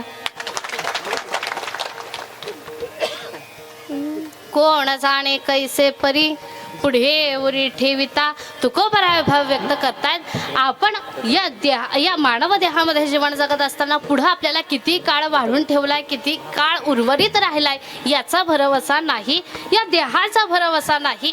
दुर्लभो मानुषो देहो देहिडाम क्षणभंगुरा किंवा क्षणभंगुर नाही भरवसा. मनुष्य जन्मान मोल रे इस मिट्टी में मत रोल रे, अब जो मिला है न मिलेगा कभी नहीं कभी नहीं कभी नहीं रे. मिट्टी में मत रोल रे, अब जो मिला है फिर न मिलेगा कभी नहीं कभी नहीं कभी नहीं रे. नर देह दुर्लभ दाना शतवर्षाची गणना, त्यामध्ये सुख यातना तुम्ही आठवा मधुसूदना. नर देह दुर्लभ दाना रे तुम्ही वसुदेव वसुदेव म्हणा. नर देह दुर्लभ दाना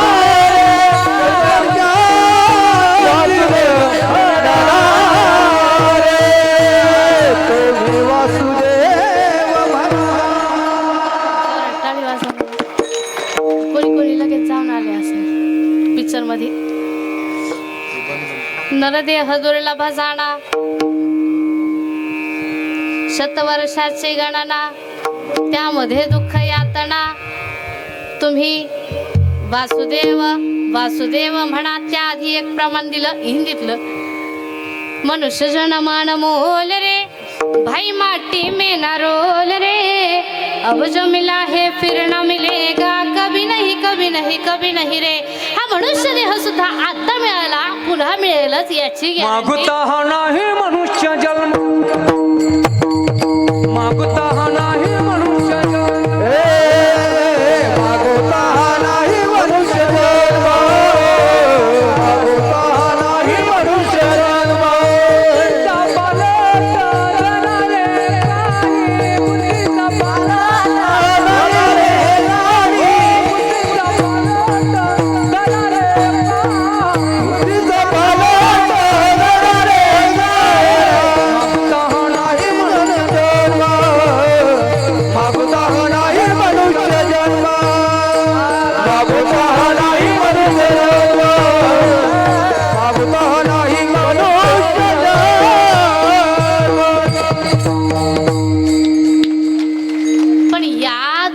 मनुष्य देहाचं सार्थक करायचं असेल तर एकच उपाय, या कलियुगामधलं एकच साधन. काय करायचं? श्री सतगुरु सिरमोड है ज्ञान का भंडार है. योग्य सद्गुरूला शरण जायचं. श्री सतगुरु सिरमोड है ज्ञान का भंडार है, जो कोई उनके शरण में आवे करते बेड़ा पार रे. सत्संग है अनमोल रे भाई माटी में ना रोल रे, अब जो मिला है फिर ना मिलेगा कभी नहीं कभी नहीं कभी नहीं. हा देह पुन्हा मिळेल याची गॅरंटी नाही, म्हणून योग्य सद्गुरूच्या चरणावरती नतमस्तक व्हावं, योग्य नामसाधना ग्रहण करावी, या देहाचं सार्थक करून घ्यावं. आता इथं आल्यानंतर आपला देह कधी जाईल, आपण कधी मृत होऊ, आपण कधी टपकू याचा भरोसा. जय काळाच्या दाना कुबेरा, जय मनुष्य जे काय आहे, येथे मनुष्य जे काय आहे, येथे मनुष्य जे काय आहे. हे काळाच्या दाना कुबेरा, येथे मनुष्य जे काय आहे, येथे मनुष्य जे काय आहे, येथे मनुष्य जे देह हे काळाचे, एवढंच मला सांगायचं. देह हे काळाचे, तो काळ एक दिवस आपल्याला घेऊन जाईल. मग त्याकरिता आधी आपल्याला काय करायचं, एकदा युधिष्ठिराकडे एक याचक आला आणि त्या याचकानं युधिष्ठिराच्याकडे जावं आणि युधिष्ठिराला सांगावं की राजन, आता राजा होता ना तो, त्याला सांगितलं म्हणले मला तुमची अशी मदत पाहिजे, असं सहाय्य पाहिजे, एवढी अशी मदत तुम्ही मला करा. आणि असं प्रार्थना केल्यानंतर, मदत मागितल्यानंतर, सहाय्य मागितल्यानंतर युधिष्ठिरानं म्हणावं, हे बघा म्हणले आता नाही, उद्या सकाळी या तुम्ही माझ्याकडं, उद्या सकाळी मी तुम्हाला पाहिजे ते देतो.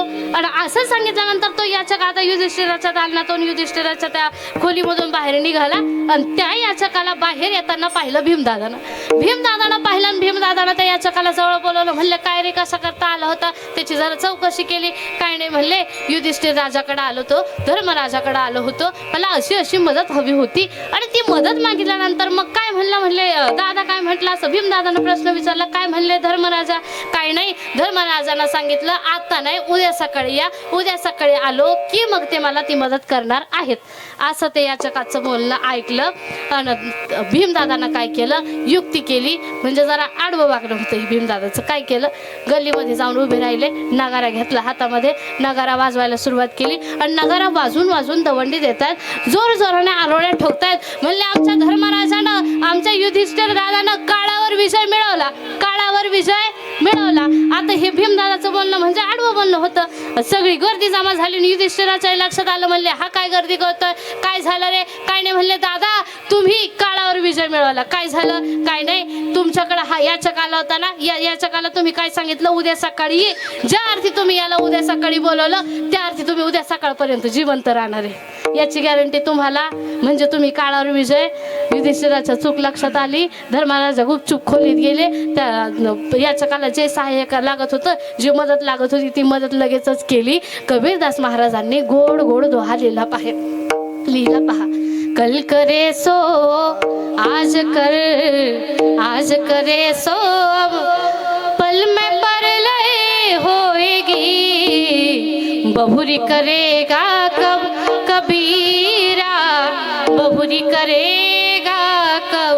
जे उद्या करायचं आहे ना ते आत्ता करा, जे आज करा, आणि जे आज करायचं आहे ते आत्ता करा. म्हणजे काय, इथं बसल्यापैकी जर कोणी एखाद्यानं माळ घालायचं राहिलं असेल, जर कोणी एखादा नामसाधना घ्यायचं राहिलं असेल तर आत्ता कीर्तन संपलं का लगेच सद्गुरूला गाठायचं, लगेच सांगायचं तुम्ही आत्ताच्या आत्ता मला लगेच तुळशीची माळ घालून द्या. म्हणजे कबीरदास महाराजांचा दोहा तो सार्थक. कल करे सो.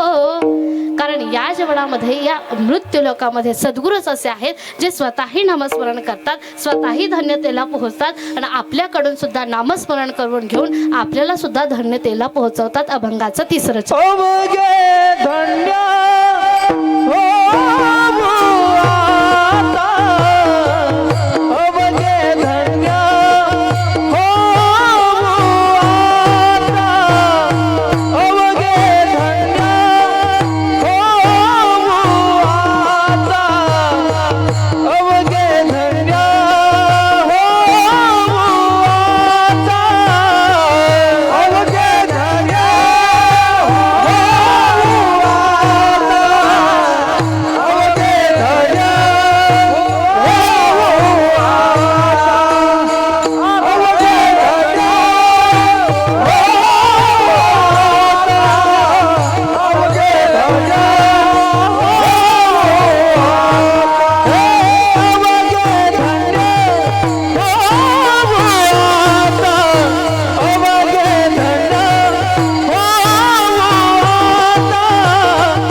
काम म्हणजे ते क्रिकेटमध्ये म्हणतो ना आपण सिक्सर मारणं, असं असतं ते. जोरात टाळी वाजवा बरं. अवघे धन्य होऊ आता स्मरविता स्मरण. तुकोबराय भाव व्यक्त करतात, सांगतायत आपल्याला आपण सगळे धन्य होऊ. धन्य कोण कोण होतं, कोणाला व्हायचंय स्मरण करणाराही धन्य होतो आणि स्मरण करविणाराही धन्य होतो. स्मरण काही वेळा असं होतं, एखादा स्वतः नामस्मरण करतो पण दुसऱ्याला करूच देत नाही. एखादा स्वतः करीत नाही दुसऱ्याला करू देत नाही. एखादा स्वतः करीत नाही पण दुसऱ्याला करण्यापासून अडवत नाही. पण काही लोक असे असतात जे स्वतःही नामस्मरण करतात आणि दुसऱ्याकडून सुद्धा करवितात. असे नामस्मरण करणारेही आणि करविणारेही या जगाच्या पाठीवर जर कोण असतील तर ते साधू संत ऋषी मुनी सद्गुरूच. म्हणून त्या सद्गुरूंना, त्या साधू संतांना धन्यता दिली. पहा, मला वाटतं आजच्या दिवशी सुद्धा या चारही भावंडांना, या मेघने कुटुंबामधल्या या चारही भावंडांना धन्यता द्यावी. का? कारण ते आपल्या आजीच्या आईच्या पुण्यस्मरणार्थच नामस्मरण ते स्वतःही करतात आणि दुसऱ्याकडून, आपल्या सगळ्यांकडून सुद्धा करून घेत आहात. मला वाटतं ती माय माऊली सुद्धा धन्यता कुणाला द्यावी? त्या माय माऊलीला सुद्धा धन्यता आहे. तिनं ज्या सुसंस्काराने माझ्या अण्णांनी मला सांगितलं, यांचा परमार्थ म्हणजे पिढ्यांचा परमार्थ आहे. आता मला वाटतं ही 4थी-5वी पिढी आहे, तरी तो परमार्थ तेवढाच ताकदीनं अबाधितपणे टिकू नये. धन्यता या संपूर्ण मेघने कुटुंबियांना द्यावी. सुद्धा काही काहींना करायचं जीवावर येतं. आजीचं 5वं पुण्यस्मरण आहे. ज्या अर्थी 5वं पुण्यस्मरण सुद्धा एवढ्या थाटात आणि एवढ्या प्रेमानं साजरं होतंय, त्या अर्थी ती माऊली किती धन्य असली पाहिजे हो. धन्यता त्यालाच द्यावी ज्या दिवानं अख्खा देह, आपला अख्खं जीवन परमार्थामध्ये परमात्मा भक्ती करता समर्पित केलंय. धन्यता त्या डोळ्यांना द्यावी ज्या डोळ्यानं परमात्म्याचं स्वरूप पाहिलंय. धन्यता त्या मुखाला द्यावी ज्या मुखानं अखंडपणे पांडुरंगाचं स्मरण केलंय, नामचिंतन केलंय. धन्यता त्या कानाला द्यावी ज्या कानानं केवळ भगवंताचंच गुणगान ऐकलंय. धन्यता त्या मस्तकाला द्यावी जे मस्तक संतांच्या चरणावरती झुकलंय. धन्यता त्या हृदयाला, त्या अंतकरणाला द्यावी ज्या हृदयामध्ये तो पांडुरंग परमात्मा प्रविष्ट आहे. धन्यता त्या हाताला द्यावी ज्या हातानं अखंडपणे दान घडतंय. धन्यता त्या पायाला द्यावी ज्या पायानं तीर्थयात्रा घडते. धन्यता अखंडपणे संतांना दिली. पहा, सकल साधू संतांना धन्यता दिली. सगळे प्रमाण तुमच्या पाठातले. तुकोबारायांना धन्यता दिली. धन्य तुकोबा समर्थ जेणे केला हा पुरुषार्थ, किंवा धन्य धन्य निवृत्त, धन्य धन्य एकनाथा तुमचे चरणी माझा माथा, किंवा तुमचे पायी माझा माथा. शिव तो निवृत्ती विष्णू ज्ञानदेव पाही. शिव तो निवृत्ती विष्णू ज्ञानदेव पाही.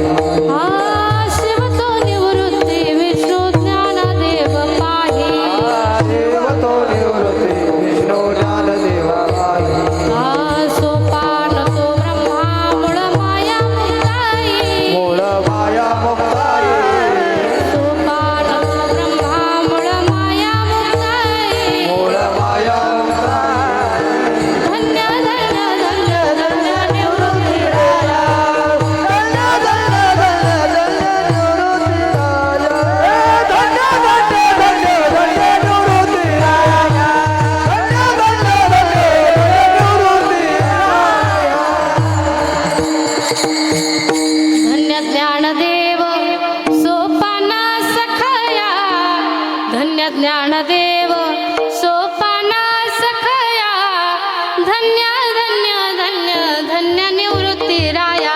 काय साधू संतांना धन्यता दिली? साधू संतांनी आज जीवन या जगताकरता समर्पित केलं, परमात्मा भक्तीमध्ये झोकून दिलं. तुकोबराय म्हणतात, तशीच धन्यता आपल्याला प्राप्त करून घ्यायची असेल तर त्या प्रभूच्या चरणावरती समर्पित व्हा, म्हणजे या अखिल जगतातलं परमसुख परमानंद आपल्याला प्राप्त होईल. अभंगाचं शेवटचं चरण.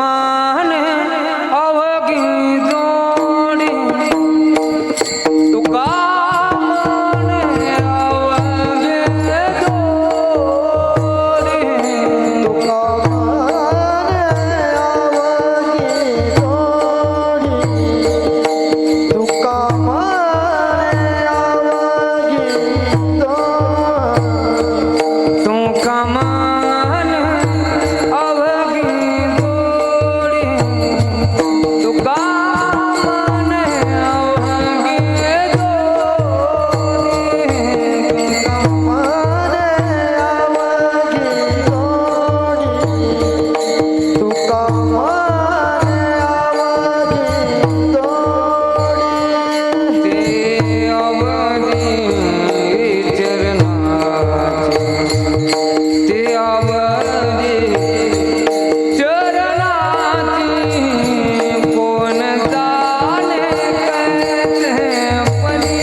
आ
तुमच्या सगळ्यांचं करता अशीच टाळी वाजून गोड भजन करा विठोबा रखुमाई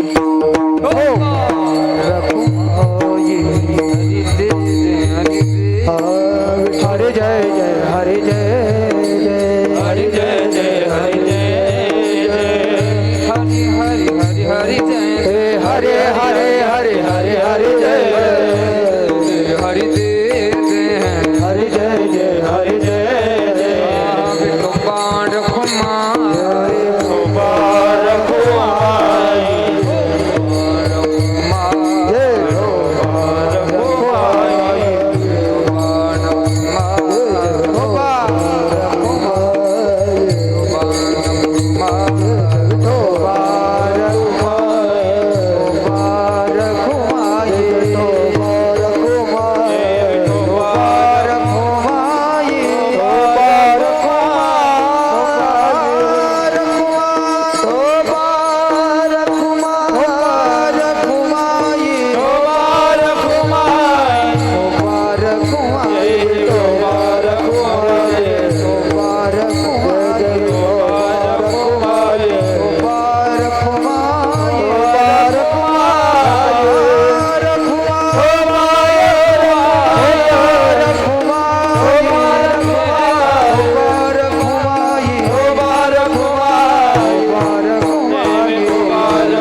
कोणी कोणी भजन केलं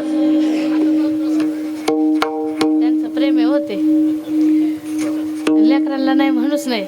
खरं तर आजचा खरा मला खरंच इथं आल्यापासून खरा आनंद ह्या लेकरांकडे पाहूनच झाला. आल्या आल्या मी गाडीतून उतरले, दीदी केव्हाची वाट पाहत होती ना तुझी. ही वेदू मला म्हणली दीदी केव्हाची वाट पाहत होती, म्हणजे तिचं म्हणणं असं दीदीने सकाळपासून इथंच येऊन थांबायला पाहिजे. लेकरांमुळं हा सोहळा आणि आपण किती परमार्थ करू पण आपले लेकर करीत नसतील ना आपल्या परमार्थाला काही हेच नाही. म्हणून लेकरांकरता जोरात टाळी वाजवा. आणि भजन कुणी केलं असेल किंवा नसेल आतापर्यंत सगळ्यांनी एकदा हात वरती करायचे, गोड टाळी वाजवायचे आणि भगवान शिवजींचं गोड भजन गायचं. नमः शिवाय ओम नमः शिवाय हर हर भोले नमः शिवाय नमः शिवाय ओम नमः शिवाय हर हर भोले नमः शिवाय नमः शिवाय ओम नमः शिवाय हर हर भोले नमः शिवाय नमः शिवाय ओम नमः शिवाय हर हर भोले नमः शिवाय ज्ञानेश्वराय श्री भगवान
पदावरती मी बोलावं या पात्रतेची मी नाही. सगळ्यांपेक्षा ज्ञानानं वयानं मानानं खूप लहान आहे. पण गुरुमाऊली परमपूज्य संत स्वामी कृपेशी महाराज ज्याप्रमाणे बुद्धी देतील त्याप्रमाणे अभंगाचा भावार्थ तुमच्यासमोर मांडण्याचा या अल्पमती मावाराचा हा छोटासा प्रयत्न. खरं तर आजचा दिवस तुम्ही दरवर्षी आजींची पुण्यतिथी पुण्यस्मरण 26 जानेवारी तारखेनुसार साजरं करते हे कुटुंब. दरवर्षीचं पुण्यस्मरण 26 जानेवारीलाच येतं आहे. त्या अनुषंगानं आपला राष्ट्रीय उत्सव कीर्तनाच्या माध्यमातूनही साजरा होतो. मी म्हणजे कीर्तन करतही नव्हते, कीर्तन मला येतही नव्हतं. तेव्हापासून मी 26 जानेवारीच्या दिवशी दत्त महाराजांच्या मुखातून दरवर्षी ते गीत ऐकत आले. ऐकायचं आहे जरा पुन्हा म्हणा जरा महाराज.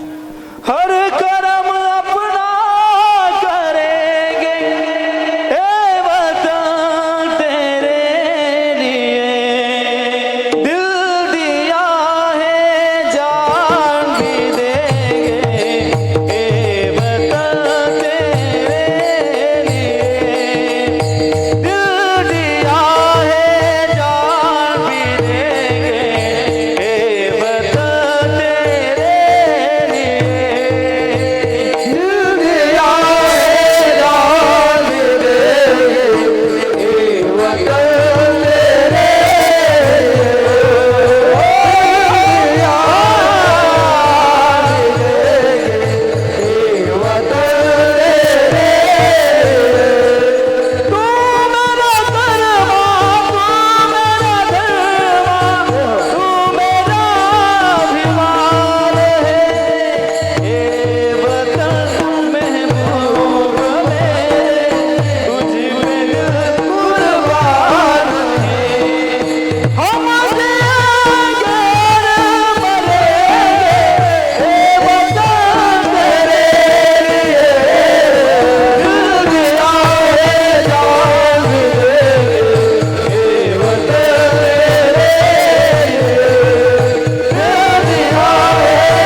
जरा थांबा, मला बोलायचं आहे अजून. तुमच्या आताच गडबड सुरू झाली. आजचा दिवस म्हणजे प्रजासत्ताक दिन. खऱ्या अर्थानं आपलं राज्य म्हणजे आपलं राष्ट्र, आपला देश म्हणजे लोकांसाठी लोकांनीच चालवलेलं राज्य आहे. आपल्या संविधानाच्या अनुषंगानं ज्या दिवशी तरतूद करण्यात आली की हे राज्य हा देशच लोकांचा आहे, याचं स्वातंत्र्य आपल्याला मिळालं, तो दिवस म्हणजे प्रजासत्ताक दिन. आणि तो दिन मला वाटतं आपण या दिवशी आजच्या दिवशी फक्त एवढाच भाव अंतःकरणामध्ये ठेवला ना, तुकोबारायांच्या म्हणण्याप्रमाणे एक एका सहाय्य करू अवघे धरू सुपंत, तरी आपला देश आपल्याकडून न कळतपणे देशभक्ती घडेल. आपला देश, आपला धर्मध्वज, आपला भारतीय ध्वज उंच आकाशामध्ये फडकत राहिल्याशिवाय राहणार नाही. पहा, मुळात ही आपली भूमी इतकी पवित्र आहे, आपली भारत माता ही देशभूमी इतकी पवित्र आहे की या भूमीमध्ये, या देशामध्ये साधू संत ऋषी मुनी देव भगवंत अवतरित झाले. म्हणून एका ठिकाणी गोड वर्णन आले. पहा, तुम्ही कधी ऐकलं असेल. ये धरती वो जहाँ ऋषी मुनी जपते प्रभु नाम की माला, जहाँ हर बालक एक मोहन है और राधा हर एक बाला. या भारत भूमीमध्ये एक एक लेकरू म्हणजे श्रीकृष्ण परमात्मा आहे आणि एक एक बालिका म्हणजे आपली राधा राणी आहे. या अनुषंगानं, या भावनेनं वावरा, म्हणजे खऱ्या अर्थानं आपला प्रजासत्ताक दिन, आपला हा राष्ट्रीय उत्सव साजरा झालाय असं आपल्याला वाटेल.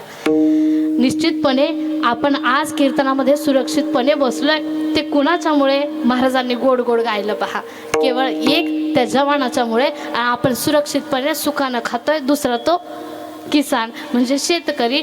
आपण असं म्हणतो आपली भारतभूमी म्हणजे जहा डाल डाल पर सोने की चिडिया करती हे बसेरा. मला वाटतं माझ्या बुद्धीच्या अनुषंगानं या भारतभूमीतलं, या मायभूमीतलं, या भारत मातेतलं खरं सोनं जर काय असेल ना, तर आपली जी ही सुंदर शेतं डोलतात ना, आपली ही सुंदर शेतं म्हणजेच आपलं खरं सोनं आहे.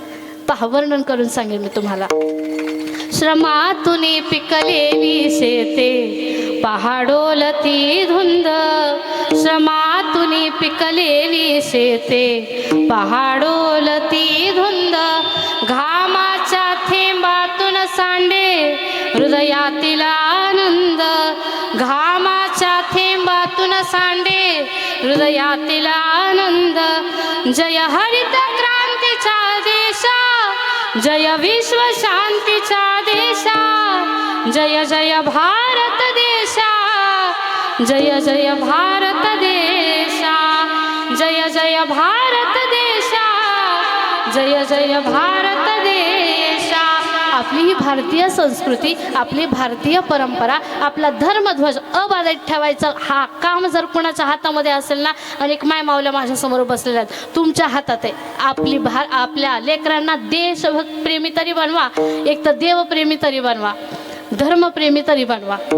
म्हणजे खऱ्या अर्थानं पुढचा आपली भारतीय संस्कृती जपणं, आपली परंपरा जपणं, आपली भारतीय परंपरा जपणं हे तुमच्या हातात आहे. म्हणजे नक्की काय करायचं आहे पहा. आपल्या पूर्व इतिहासातल्या कितीतरी स्त्रिया मी तुम्हाला नावानिशी सांगेन. झाशीची राणी जिजाऊ माँसाहेब, अगदी आत्ताचं उदाहरण प्रतिभाताई पाटील, सगळ्यांचे आपण फोटो पाहिले ना, एकही स्त्री अशी आपल्याला पाहायला सापडणार नाही की जिचा डोक्यावर पदर नाही. पण आपले मात्र आता डोक्यावर पदर. मी तुम्हाला असं म्हणणार नाही पार तुमचा मेकअप झाकून जाईल इथपर्यंत डोक्यावर पदर घ्या, पण एक करा. आजच्या दिवशी असा निर्णय घ्या, आजच्या कीर्तनामध्ये असा एक बोध घ्या, असा एक निश्चय करा की मला माझ्या देशासाठी काहीतरी करायचं आहे, मला माझ्या देशाचं भविष्य सुरक्षित करायचं आहे. मग यासाठी मी काय करू शकते? काही नाही. मी दिवसातले 5 तास घरात काम करते, 5 तास शाळेत जाते, 5 तास कॉलेजात जाते, 5 तास शेतात जाते. फक्त दिवसातले 5 मिनिटं माझ्या ज्ञानोबरायची ज्ञानेश्वरी घेईल, 5 ओव्या 5 ओळी तरी वाचेल. निश्चितपणे आपला धर्मध्वज, आपली परंपरा, आपली संस्कृती सुरक्षित झाल्याशिवाय, सुरक्षित राहिल्याशिवाय राहणार नाही. शिवबा राजांना घडवणारी ती माय माऊली जिजाऊ माँसाहेब, त्यांनी काय केलं हो? जिजाऊ माँसाहेबांना तेच केलं ना. मला सांगा, तुम्ही सगळ्या आदिशक्ती स्वरूप आहात, बरं, देवी मातेचं स्वरूप आहात. मग मला सांगा, तुम्ही वणीचे सप्तशृंगी पाहिले का? गडावर गेले नाही वाटतं तुम्ही कधी? गेले ना? सप्तशृंगीला किती हात आहेत? 16, 18 हात आहेत. त्या 18 हातांपैकी देवीचा प्रत्येक हात पाहायचा, प्रत्येक हातामध्ये एक एक शस्त्र आहे ना. तुम्हाला मान्य आहे का माझं बोल? निदान वय तरी माना तरी डोलवा. आहे ना? एक एक हातामध्ये एक एक शस्त्र आहे. मग त्या सप्तशृंगी मातेच्या, त्या जगदंबेच्या, त्या महापरंबा भगवतीच्या एकूण हातांपैकी असा कोणता एखादा हात आहे का तिच्या हातात मोबाईल आहे? वा लय गोड हात आलं तुम्हाला, म्हणजे माझं बोलणं कळतंय. मग वाटतंय ना आपल्याकडून देशभक्ती घडावी, वाटतंय ना आपल्याकडून देवभक्ती घडावी. एकच करायचं, तो मोबाईल जरा बाजूला ठेवायचा, आपल्या लेकराला जवळ घ्यायचं, आपल्या लेकराला मांडीवर बसवायचं आणि त्याला सुसंस्काराने सजवायचं, जसं या माय माऊलीने या मेघमी कुटुंबाला सजवलं. जिजाऊ माँसाहेबांना तेच केलं. काय केलं? शिवबा राजाला जवळ बसवावं, जवळ बोलवावं आणि म्हणावं, शिवबा मी तुम्हाला रामाची गोष्ट सांगते, शिवबा मी तुम्हाला कृष्णाची गोष्ट सांगते, शिवबा मी तुम्हाला महापराक्रमी महाबलाढ्य असणाऱ्या भीमाची गोष्ट सांगते. आत्ताच्या लेकरांना जर आपण विचारलं ना, ए बाळा, ये दादा, तुला भीम माहिती का? भीम ते म्हणतो, हो माहिती ना, छोटा भीम. त्याला महाभारतातला महापराक्रमी महाबलाढ्य तो भीम माहीतच नाही. जिजाऊ माँसाहेबांनं तो भीम शिकवला शिवबा राजाला.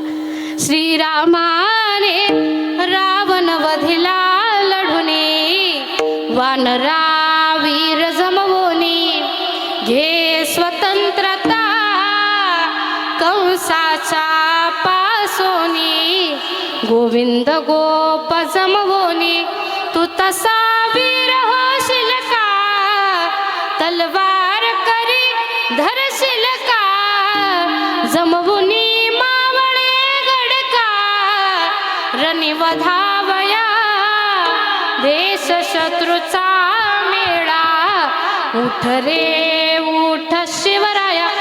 आपलं लेकरू जर आपल्याला त्रास द्यायला लागला नाही आपण त्याला झोळीत घालतो, त्याच्या हातात मोबाईल देतो आणि त्याला झोपी लावतो. जिजाऊ मासाहेबांना ते नाही केलं. गुणी बाळ पुरे मी जाता करी सखया, उठ रे उठ शिवराया. शिवराजांना योग्य वेळी जागा केलं, सुसंस्काराने सजवलं. परिणाम या महाराष्ट्राच्या मातीला शिवराजांच्या रूपाने एक गोड रत्न प्राप्त झाला. शिवबा वीर शिवबा महाराष्ट्राची शान. शिवबा साऱ्या शत्रूंच्या मान उडवून झेंडा भगवा फडकविला, झेंडा भगवा फडकविला. या शिवबान वीर शिवाजीनं महाराष्ट्र घडविला, या शिवबान वीर शिवाजीनं महाराष्ट्र घडविला. वीर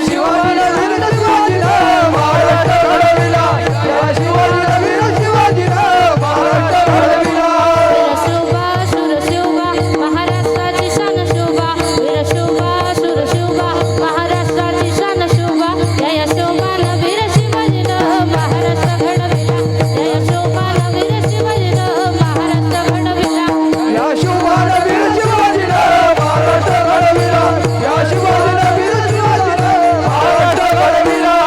गिरीशी खरी किरीटा करी लहरी भगवा ध्वजा, लहरी भगवा ध्वजा. उगवला तारा तिमिर हरा गरजा शिवाजी राजा, उगवला तारा तिमिर हरा गरजा शिवाजी राजा.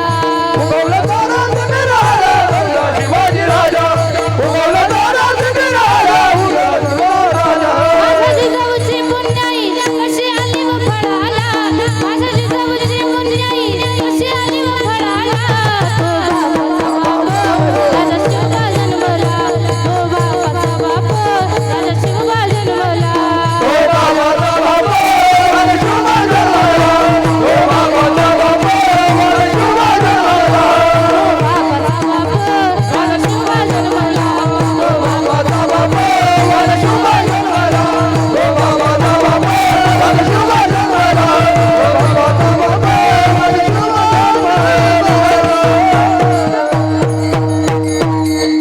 प्रौढ प्रताप पुरंदर सिंहासनाधीश्वर क्षत्रिय कुलावंश महाराजाधिराज श्रीमंत श्री छत्रपती शिवाजी महाराज, धर्मवीर संभाजी महाराज, जय भवानी. शिवराजांचे गाणे म्हणून मला नाही बरं, शिवराजांचे विचार डोक्यात घातले पाहिजे म्हणजे खऱ्या अर्थानं शिवराजा आपल्याला प्रसन्न होतील. अधिक काही न बोलता आजच्या संकीर्तन सेवेकरता सुंदर अशी गायनाची वादनाची साथ ज्यांची आपल्याला लाभते आहे. हरिभक्तपरायण नामदेव महाराज, हरिभक्तपरायण दत्ता महाराज, हरिभक्तपरायण पिंगळा महाराज नाही म्हणजे ते कसं आहे पुण्यस्मरणाचं कीर्तन आहे ना, म्हणजे हे पुण्यस्मरण वर्ष श्राद्ध असलं का मग ती पिंगळा झाल्याशिवाय होत नाही. तसं मला म्हणता येत नाही पण एखादी ओळ मी जरा प्रयत्न करते. हा पण तुम्ही सांभाळून घ्या बरं. पुन्हा पुन्हा आलाय कीर्तनामध्ये हा विषय. आपल्याला सगळ्या साधू संतांनी ओरडू ओरडू सांगितलं हा देह आता मिळाला हा पुन्हा मिळेलच याची गॅरंटी नाही. मग आता आल्यानंतर आताच लाहो करा, आताच भजन करा. पण आपण काही ऐकायला तयार नाही. साधू संत म्हणले तुम्ही नाही आमचं ऐकलं तर आमचं कुठं काय जातंय, तुमचंच जाणार आहे. हे जरी नाही ऐकलं तरी दुसरं येईल सरते शेवटी बा काळ बांधून नेईल, काळ बांधून नेईल पिंगळा महाद्वारे. कोणी बोलत देखा पिंगळा महाद्वारे, बोली बोलत देखा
पहिल्यांदा जरा माझ्या करता तरी टाळी वाजवा.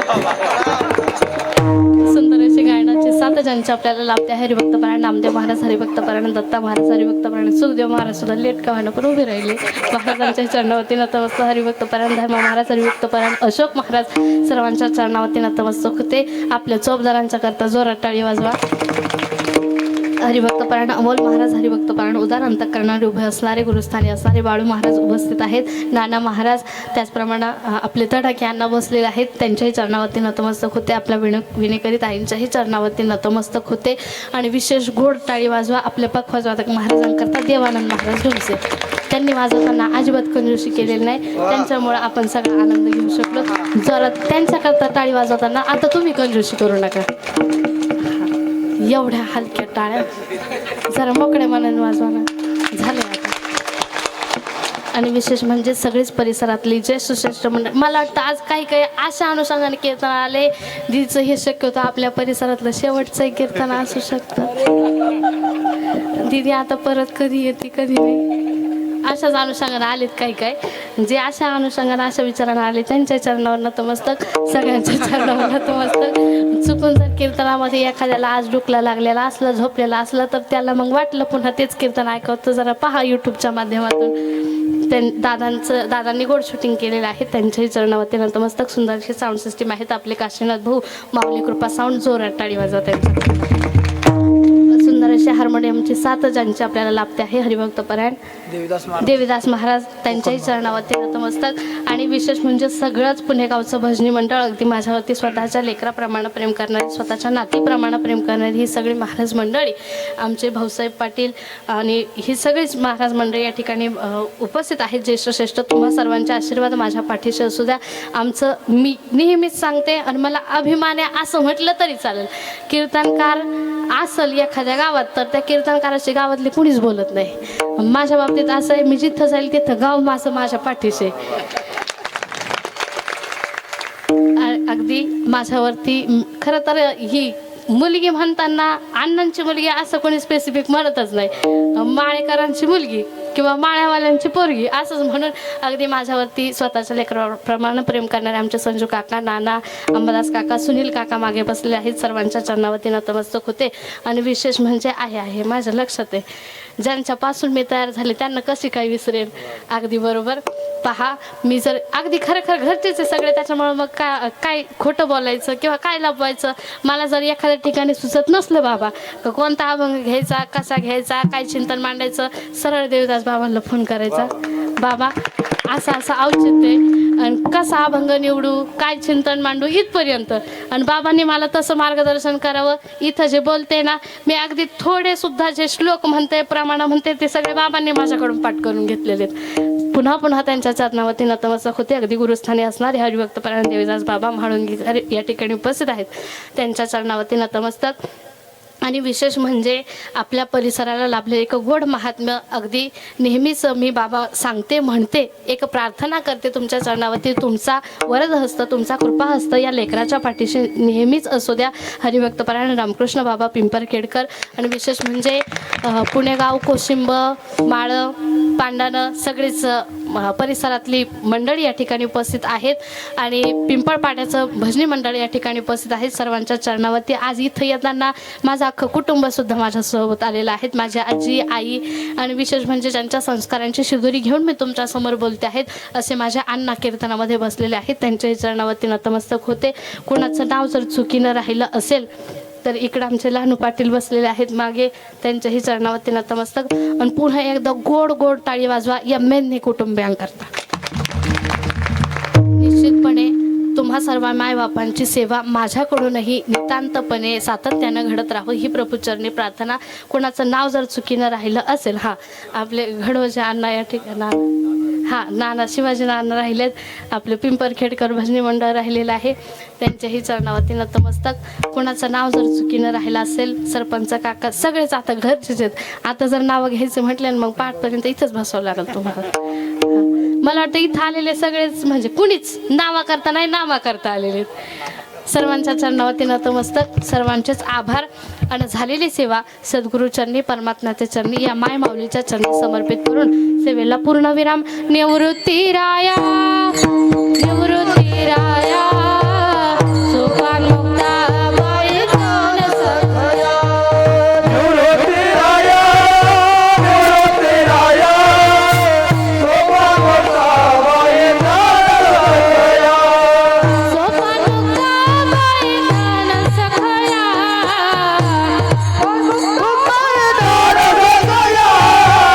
सोपान मुक्ताबाई ज्ञान सखया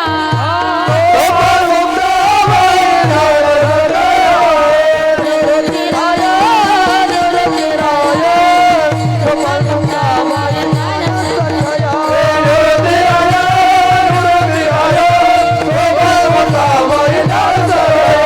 ज्ञानेश्वर माऊली ज्ञानराज माऊली ज्ञानेश्वर माऊली ज्ञानराज माऊली विठ्ठल जय जय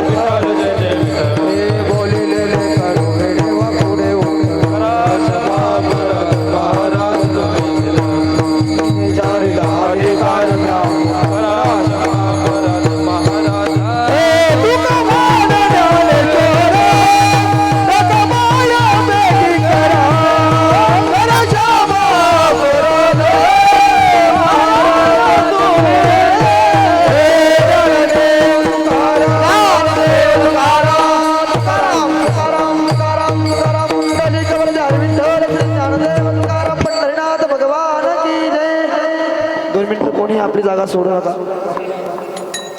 एक मिनिट लगेच घ्या तुमची बॅग